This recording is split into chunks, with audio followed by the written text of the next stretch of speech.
পৃথিবীতে এমন একটি ভূখণ্ড ছিল যেখানে শতাব্দীর পর শতাব্দী ধরে এমন এক বাদশাহ রাজত্ব করত যিনি শুধু সিংহাসনের মালিক নন, নিজেকেই খোদা দাবি করতেন।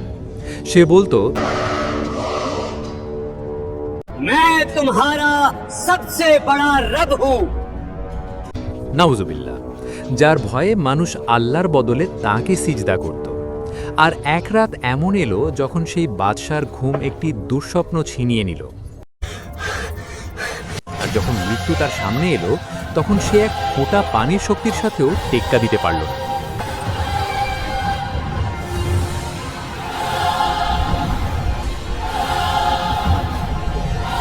আল্লাহ তার দেহকে মাটির নিচে সমাহিত হতে দেননি, বরং কিয়ামত পর্যন্ত তাকে শিক্ষার এক চিহ্ন বানিয়ে রেখেছেন। মিশর ছিল সেই সময়ের সবচেয়ে শক্তিশালী দেশ। নীল নদের তীরে গড়ে ওঠা শহর, যেখানে ফসলগুলো সোনার মতো দামি হতো। বাজার ছিল রাজপ্রাসাদের ঠাসা, যা পাথর দিয়ে নয় বরং অহংকার দিয়ে তৈরি ছিল। আর এসবের মধ্যে একজন ছিল ফেরাউন, যার আদেশ শুধু আইন ছিল না, সেটাই ছিল মানুষের বিশ্বাস। মানুষ শুধু তার কথা মানত না, তার কথায় ঈমান আনত। সে বলতো, मैं तुम्हारा सबसे बड़ा रब हूं। আর মিশরবাসী চুপচাপ তা মেনে নিত। ঠিক এই মিশরে এমন একটা জাতি ছিল যারা আলোর মুখ দেখত না, বনি ইসরাইল। তাদের বাড়ি আলাদা, তাদের পোশাক আলাদা, তাদের জীবন ছিল আলাদা। আর যতই চাপ আসুক, और जोर लगाओ। তাদের দাস বানিয়ে রাখা হয়েছিল।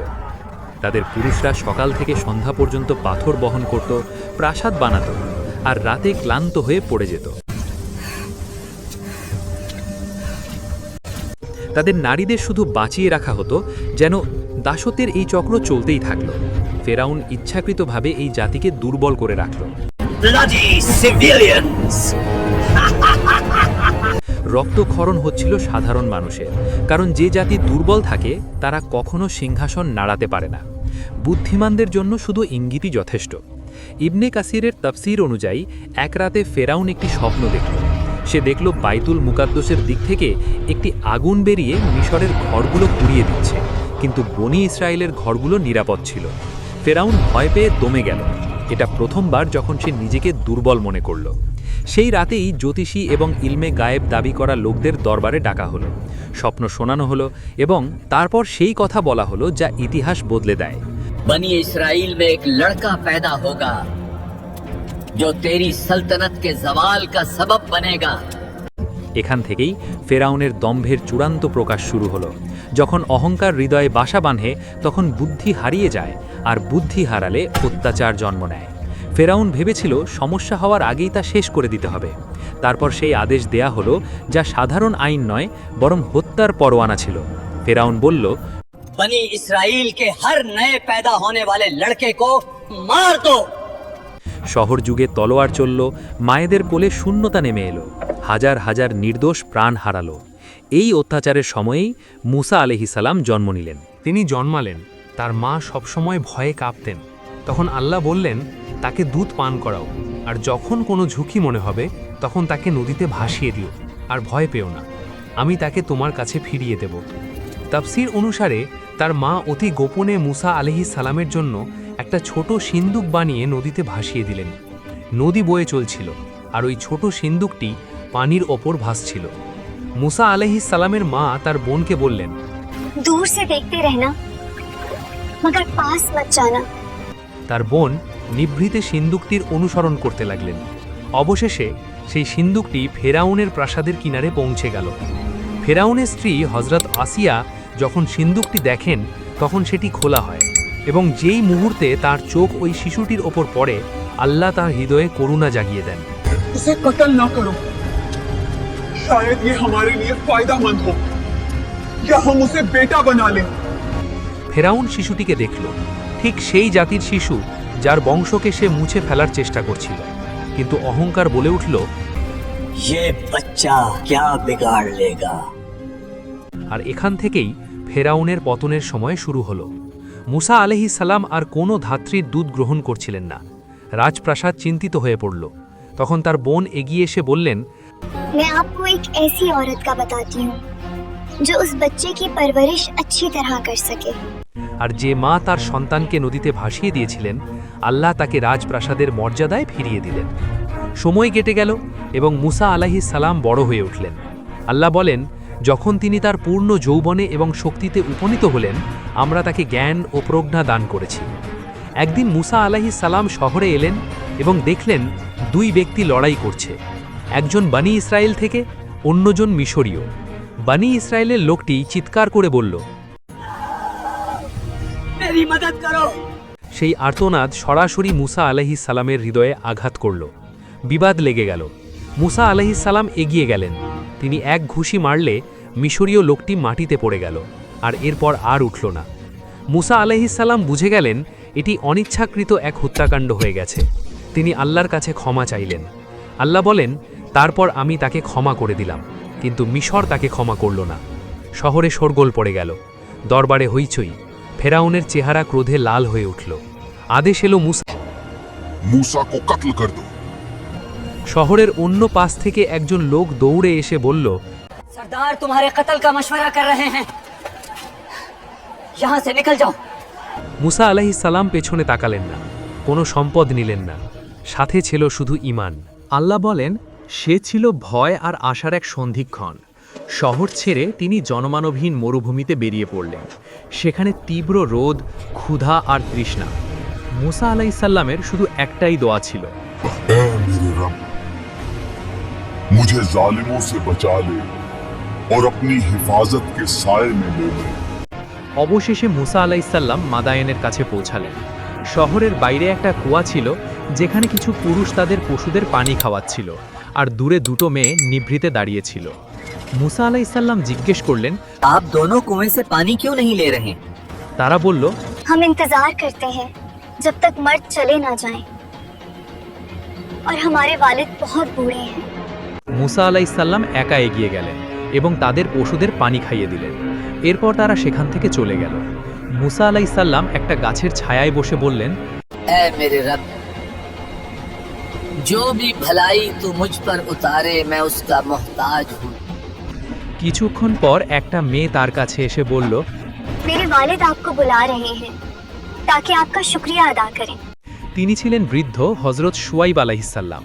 অধিকাংশ মুফাসসিরিনের মতে মুসা আলাইহিস সালাম সেখানে তার জীবনের পুরো ঘটনা শুনিয়েছিলেন। শুয়াইব আলাইহিস সালাম বললেন, डरो मत, अब तुम जालिमों से महफूज हो। শুয়াইব আলাইহিস সালামের মেয়ে বলল, अब्बा, इन्हें काम पर रख लें, ये ताकतवर भी हैं और अमानतदार भी। হযরত শুয়াইব আলাইহিস সালাম বললেন, मैं अपनी बेटी का निकाह तुमसे करना चाहता हूँ, शर्त यह है कि 8 साल हमारी खिदमत करो, और अगर 10 साल पूरे करो तो तुम्हारी मर्जी। মুসা আলাইহিস সালাম তা মেনে নিলেন। এই 10 বছর কোনো সাধারণ বছর ছিল না। পশু চড়ানো, নির্জনতা, ধৈর্য ও রহমতের সাধনা।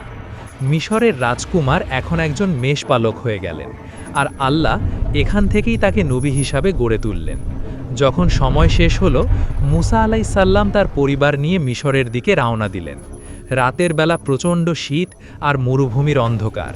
হঠাৎ মুসা আলাইহিস সালাম দূরের পাহাড়ে একটি আলো দেখলেন এবং তার স্ত্রীকে বললেন, तुम यहीं रुको, मैं आग लाता हूँ या कोई रास्ता पूछ कर आता हूँ। কিন্তু সেটি সাধারণ কোনো আগুন ছিল না। যখন মুসা আলাইহিস সালাম কাছে গেলেন, তখন একটি অলৌকিক আওয়াজ এলো। ऐ मूसा, মুসা আলাইহিস সালামের শরীর কেঁপে উঠল। मैं ही तेरा रब हूँ, अपने जूते उतार दो, तू मुकद्दस वादी तुआ में है, मैंने तुझे चुना है। ফেরাউনের কাছে যাও, সে অনেক অহংকারী হয়ে গেছে। তোমার লাঠি একটি নিদর্শন, আর আমি এতে এক বিশেষ শক্তি দিয়েছি। মুসা আলাইহিস সালাম বললেন, ऐ रब, मेरी जबान में गिरा है, मेरे भाई हारून अलैहिस्सलाम को मेरा मददगार बना दे। আল্লাহ বললেন, তোমার দোয়া কবুল করা হলো। তারপর মুসা আলাইহিস সালাম তার ভাই হারুন আলাইহিস সালামের কাছে গেলেন। সালাম জানিয়ে তারা ফেরাউনের রাজপ্রাসাদে গেলেন। ফেরাউন দম্ভীর হাসি হেসে বলল, तुम्हारा रब कौन है? মুসা আলাইহিস সালাম জবাব দিলেন, मेरा रब वही है जो जिंदगी और मौत देता है। ফেরাউন রেগে বলল, तुम हमारे साथ खेल रहे हो। मुझे साबित करो। মিশরের সবচেয়ে বড় জাদুকরদের ডাকা হলো। তারা দড়ি ছুঁড়ল আর মানুষের মনে বিভ্রম তৈরি হলো যে সাপ এসেছে। সবাই ভয়ে কাঁপতে লাগলো, কিন্তু মুসা আলাইহিসসালাম শুধু তার লাঠিটি তুললেন এবং মাটিতে রাখলেন। মুহূর্তেই সেটি এক বিশাল অজগরে পরিণত হলো। সেই অজগর জাদুকরদের সব নকল সাপ গিলে ফেলল। জাদুকররা চিৎকার করে বলল, ये जादू नहीं, ये अल्लाह की कुव्वत है। তারা সবাই সিজদায় পড়ে গেল। ফেরাউনের অহংকার আরও কঠোর ও অন্ধ হয়ে গেল। সে চিৎকার করে বলল, ये सब झूठ है। मेरा रब सिर्फ मैं हूँ। কুরআন বলে সে অত্যাচারে মত্ত ছিল। এরপর শুরু হলো আল্লাহর আযাবের প্রতীক্ষা। আল্লাহ ফেরাউন ও তার কওমের ওপর আযাবের প্রথম নিদর্শন পাঠালেন। মিশরের ওপর দিয়ে এক ভয়ঙ্কর ঝড় বয়ে গেল। এটি শুধু প্রবল বৃষ্টি ছিল না, এটি ছিল এক অবর্ণনীয় আযাব যা তাদের ফসল ধ্বংস করে দিল। সব ভিজে গেল এবং তাদের জীবিকা নির্বাহের পথ রুদ্ধ হয়ে গেল। ঝড় থেমে গেলে মানুষ যখন ভাবল শান্তি আসবে, তখনই আরেকটি নিদর্শন এলো। এটি ছিল এক পঙ্গপাল দুর্যোগ যা জমিনের সব সবুজ শস্য খেয়ে সাবার করে দিল।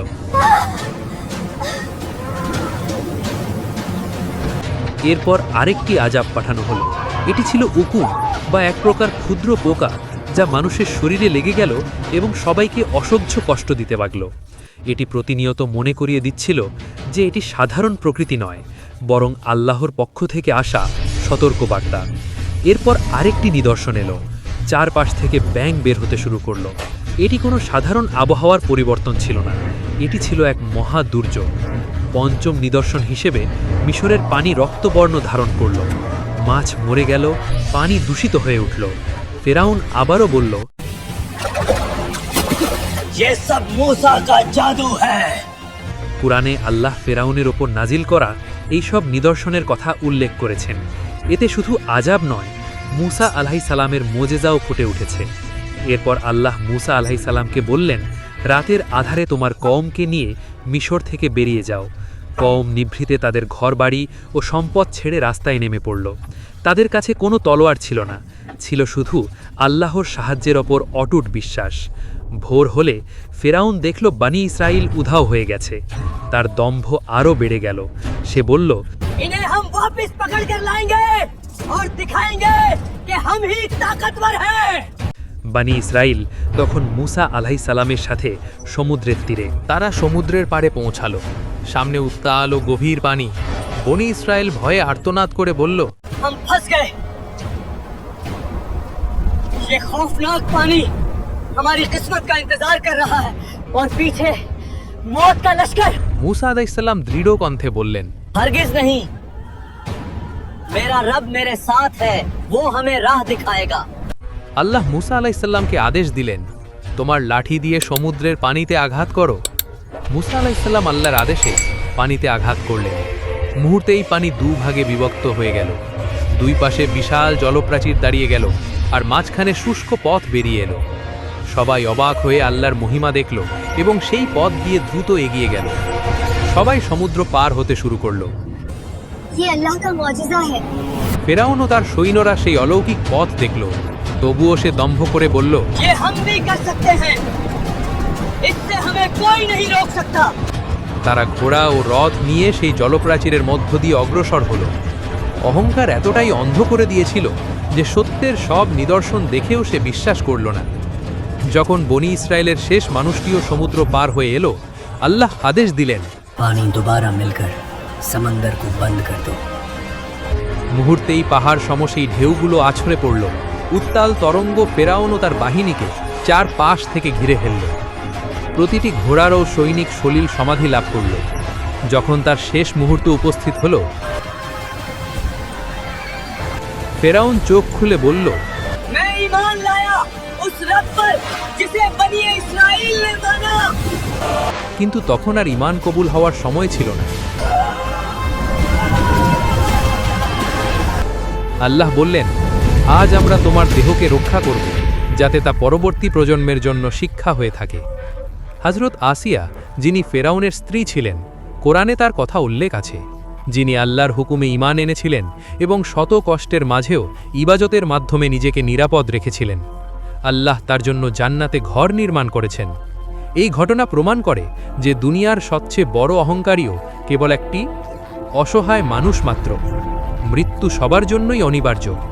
যদি আপনি এই ঐতিহাসিক ঘটনাটি অনুভব করতে পারেন এবং এর পরবর্তী অংশ দেখতে চান, তবে ভিডিওটিতে লাইক দিন এবং আমাদের ইসলামিক টিভি চ্যানেলটিকে সাবস্ক্রাইব করুন এবং কমেন্টে আল্লাহু আকবার লিখতে ভুলবেন না।